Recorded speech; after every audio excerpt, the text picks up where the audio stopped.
right. We are recording. Be on your best behavior. God is watching.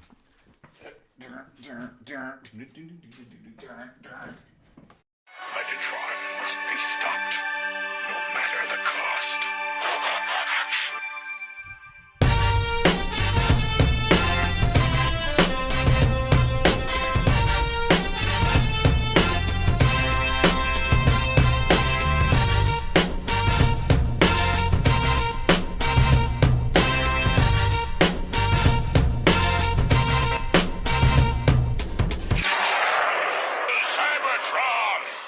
All right, ladies and gentlemen, welcome to the Autopod Decepticast. This is your minute-by-minute breakdown of the 1986 Transformers movie. This is your episode 5, where we'll be covering minutes 4:01 to the 5-minute mark. How about that? I'm here. My name is Aaron.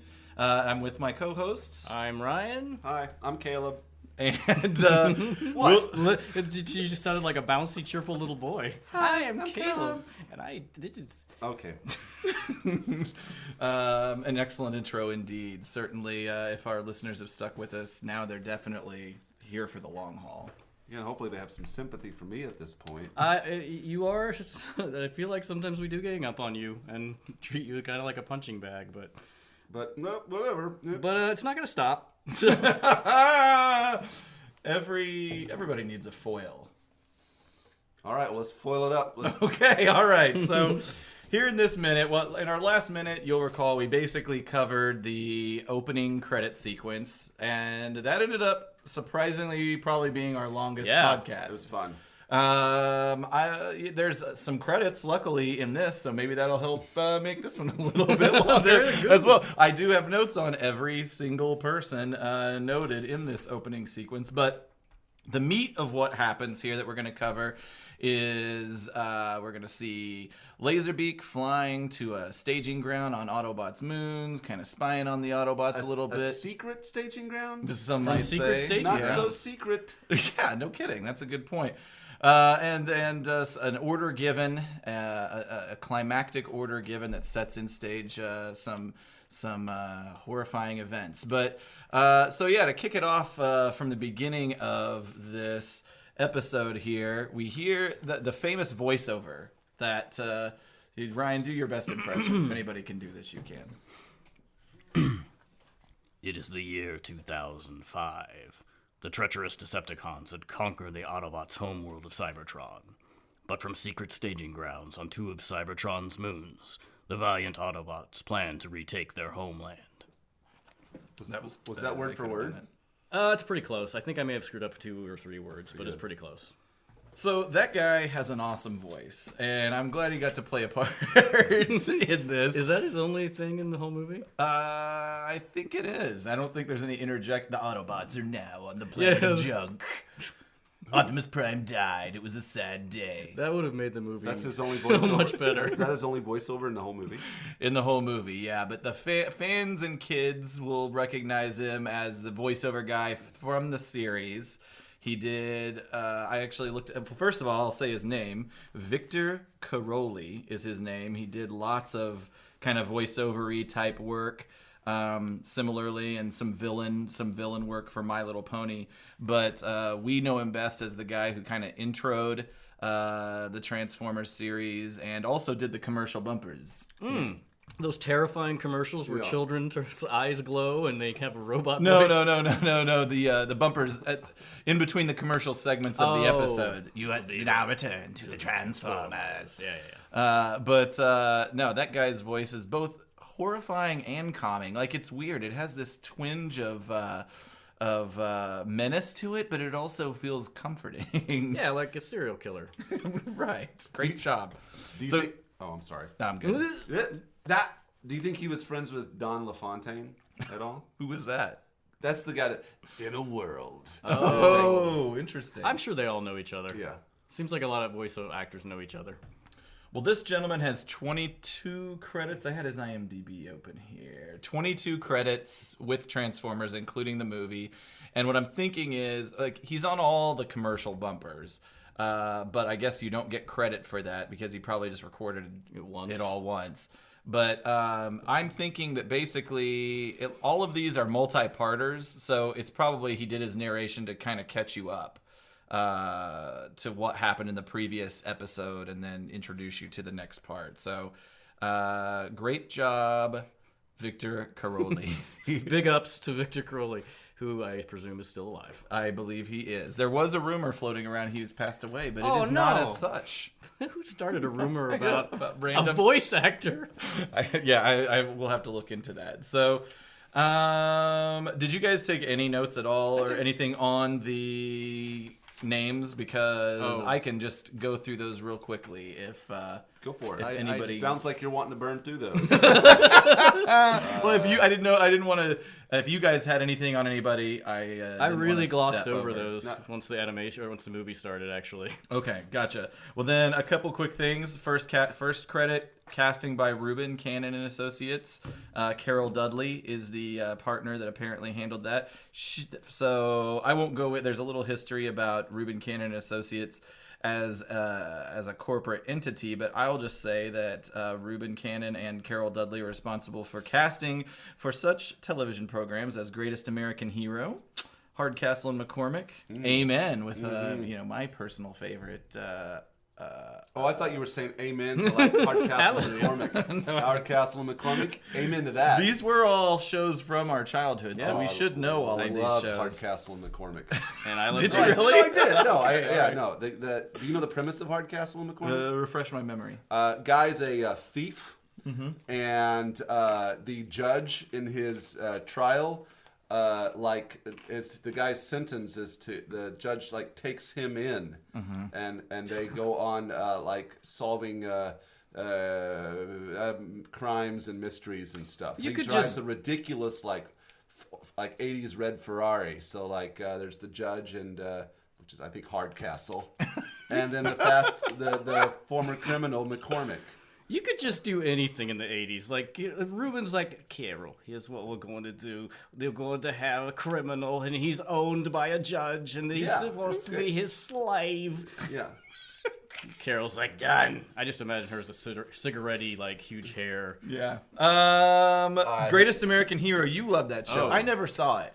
Yeah, I mean... I remember it being on, it's and I know the definitely theme song. high in the running for one of the best theme songs ever.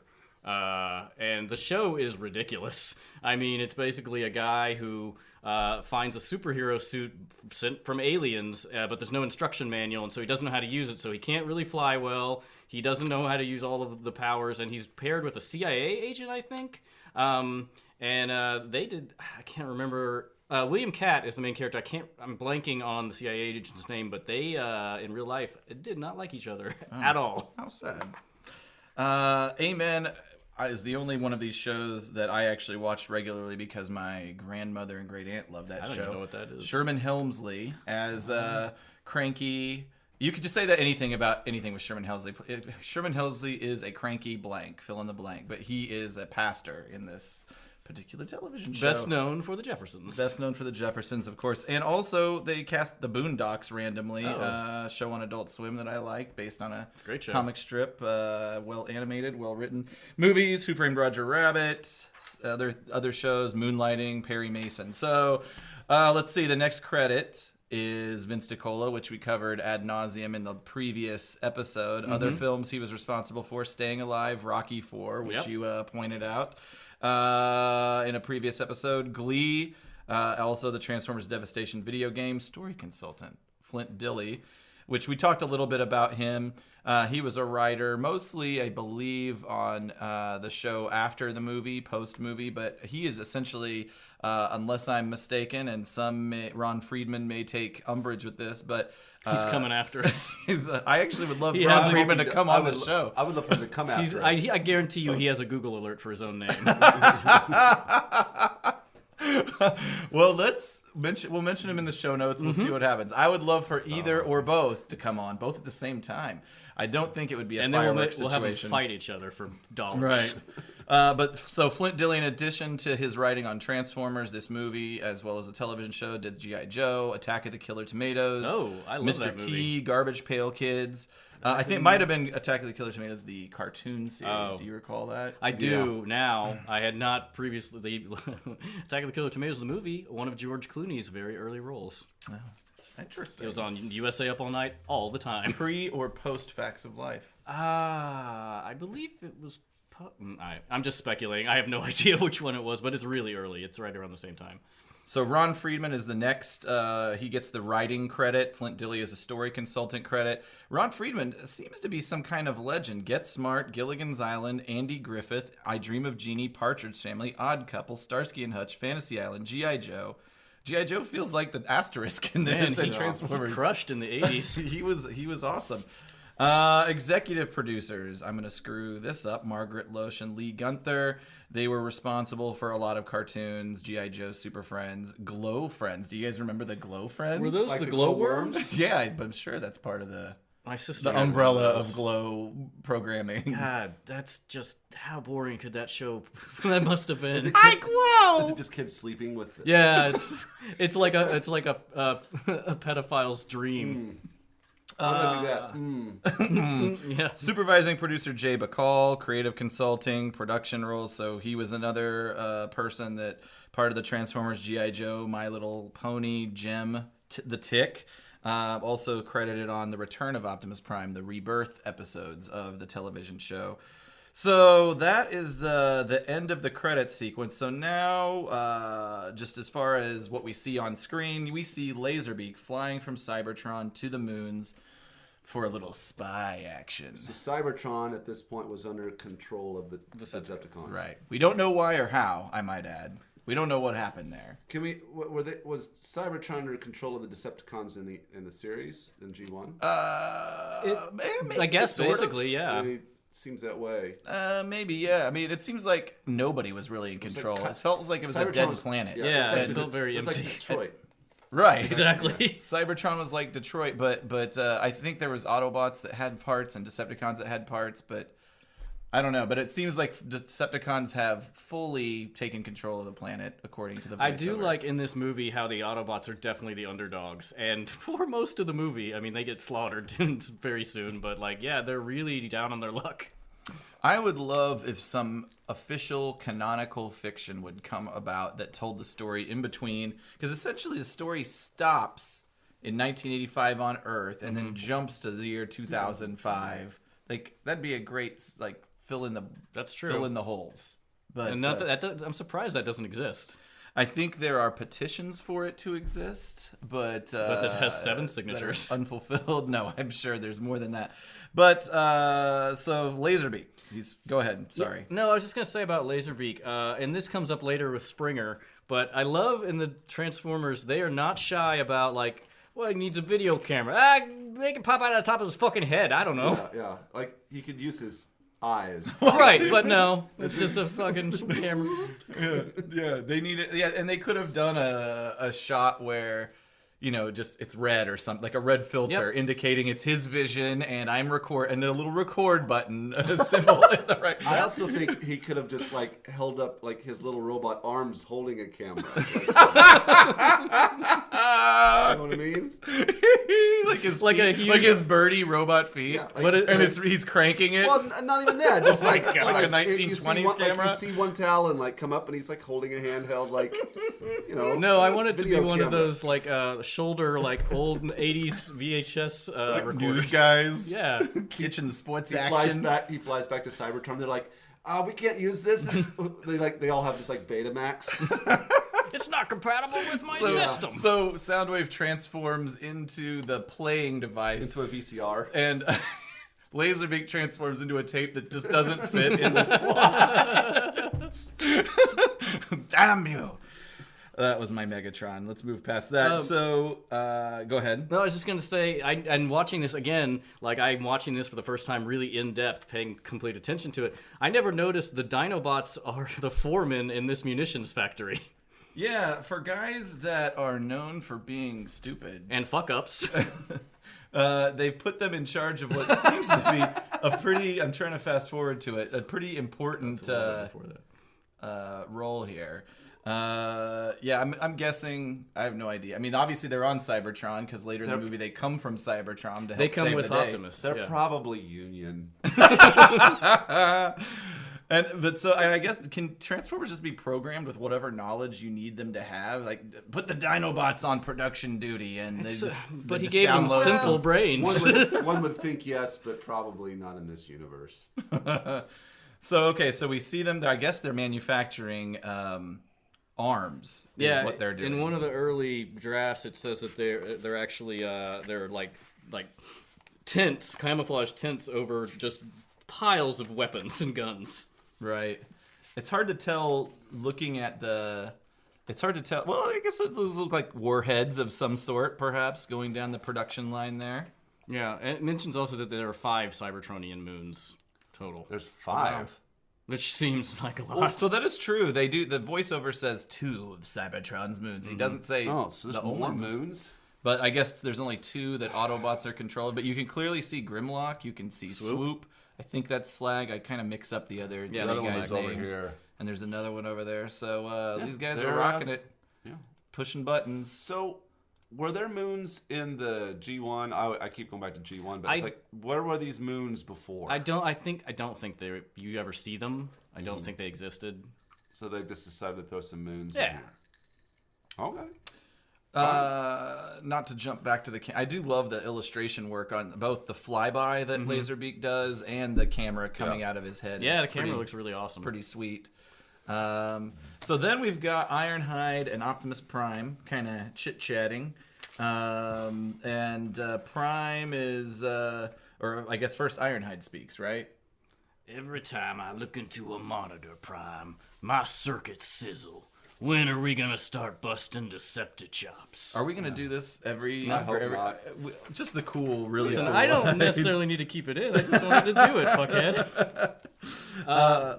Right. So he wants to get some action going. He's looking at a monitor. We see some just some flybys. Here's the thing about I like and the Caleb's shockwaves. favorite part. Shockwaves. There's shockwaves. He's just standing at the window. He's do. like, I like to imagine he's like, when will my time He's come? so lonely. So to explain visually what's happening. So Ironhide's looking at a monitor. 4 minutes 50 seconds. At 4:50, Ironhide's looking at a monitor, and in that monitor is Shockwave at some sort of control station. But there's a window. There's there. no buttons. He's just standing there looking out the window. That texture looks like it could be control panel-ish. Yeah. But a bigger point, if he's at a control panel, you'd think he'd need a monitor. Yeah. He has no monitor. His monitor is whatever's on the other side of that window. I just like, we talked about this in the previous episode. I just like the idea of him, he waited around for millions of years for the Decepticons to come back. And now, for whatever reason, he's still staring longingly out the window. They're like, no, you stay here. Yeah, you stay in the tower. You're good at this. Nobody if they really liked him, they would have brought him to He Earth. must be really awkward in social Oh, situations. he's terrible at parties. He's like always bringing up like weird stuff like, Hello, guys. What are you doing Yeah. this weekend? Yes. do you want to go bowling? It's, yeah. I mean, it seems like I'm only the only one who ever wants to go bowling. Like you guys say you like bowling, but then you never go bowling. They don't want to go bowling with him because he's only got one hand. The other that's- hand's a gun. I assume he's right-handed, so he could. Would it be bad if he was left-handed and he has no hand? Here's the thing about these cameras. Like, there are cameras all over Cybertron. They're looking at all these monitors. And this is nitpicky because we have to have a movie, but no radar or cameras for Lazerbeak just flying directly into the base. Right. Maybe he's too little. He doesn't. That's the point. That's why they send That's him. true, and I said it was nitpicky, but I'm like, it's just. And how did the Decepticons who've taken over the planet not disable whatever I spy equipment the Autobots have? I assume there's going some on? kind of spy satellites of some kind. Okay, sure. It seems okay. All right, maybe Laserbeak-sized spy satellites. It's also like in every cartoon, like not only Transformers with Teletron 1, but like in G.I. Joe with Cobra, they seem to be able to have eyes on anything they want to look at. right. So this is the introduction of Optimus Prime and Ironhide, both characters voiced by the legend Peter Cullen. Peter. And Cullen. he was surprised to get Ironhide. Like, he went in and did Prime, and then like they gave him Ironhide as well, and he was like, I'll do that. They That's don't my sound impression. anything alike. It's like you do the same voice kind of for everybody, I guess. That is demonstrably not true. I Do will your, fight do an you. iron, oh, you've already done an Ironhide. I did an Do a Ironhide. prime. I can't do a prime. I can try. Listen, Ironhide. See, it's terrible. Okay, all right. I could never do prime. So Prime is kind of a dick in this moment, right?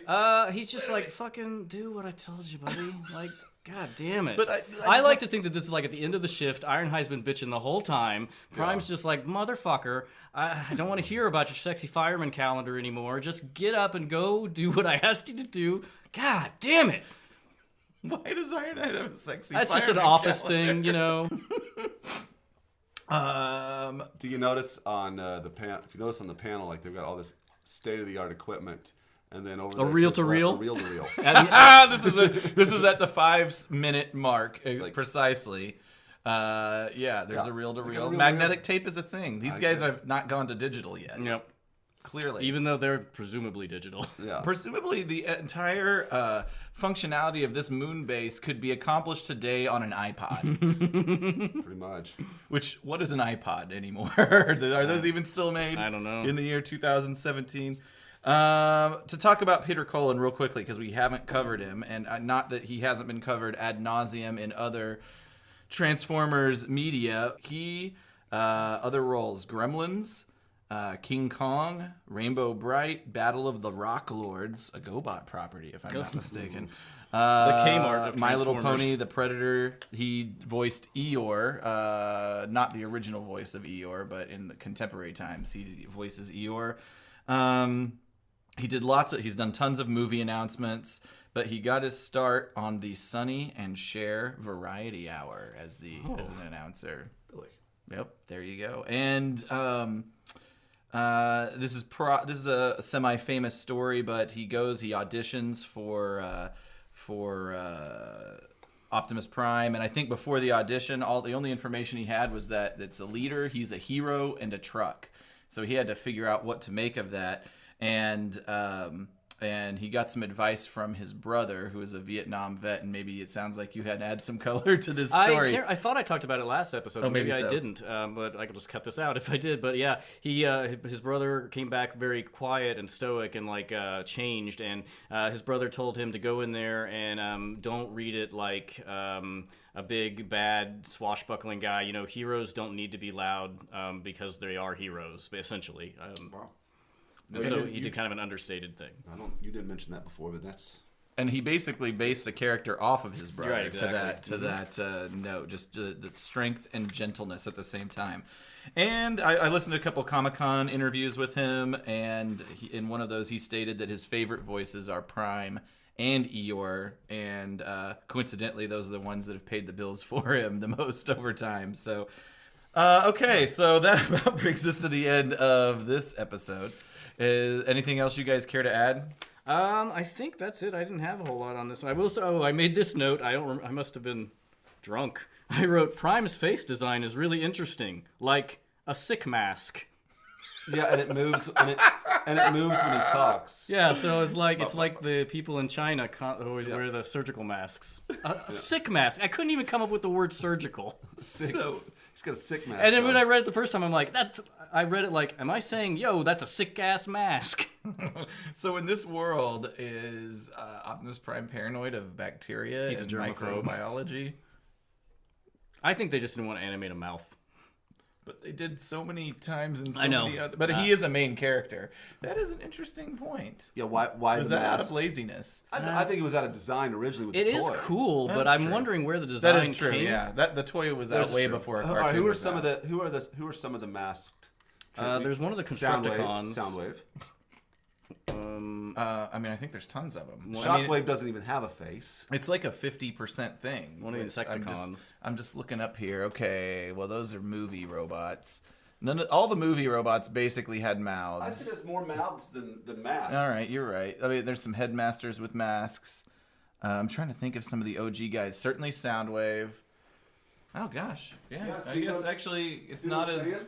a few. An Insecticon has him. I think And one of the Bombshell. Constructicons has one. All right, well, Mixmaster, maybe. I don't want to be I'm a wrong. dummy. So does he have a mouth? The question is, does he have a mouth under the mask? Or if you take according that to off, is Michael it Bay, just- yes. Yeah, it's so annoying. Well, Michael Bay doesn't count. And I would think no, because why would he need a Yeah, mouth? but when he talks, his mouth moves. But that thing moves. in the original, so your question is does the movement of his mouth drive the movement of his One would think mask? that When the- you really wouldn't need to, because presumably that's a speaker. One would think. under there. One would think with the mask moving that he has a jaw. But if he Presumably, has a jaw, he has a mouth. I mean, presumably none of the Transformers need mouths at all.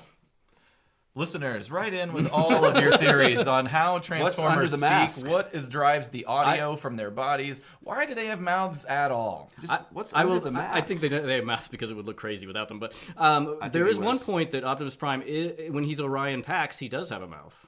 True. So maybe they just were lazy and slapped a fucking surgical mask on top of it. On the sick Michael Bay mask. movies, they call it a battle mask. Like it comes on in battle, I guess, presumably to protect his mouth. Why that part of his Yeah, you body don't and wanna not get everything else? I smart. don't know. His eyes. But don't need to worry about his yeah, eyes. they're fine. Yeah, they just call it a battle mask. But anyway, I would take anybody's theories on that at this point. So please like, comment, subscribe to this website. Go through via the autopoddecepticast.com. We also have a Facebook presence, Instagram presence, Twitter presence, and hopefully by the time you're listening to this episode 5, that'll be very well developed. So thank you again for your time, and we'll see you next week. Bye-bye. Bye, everybody.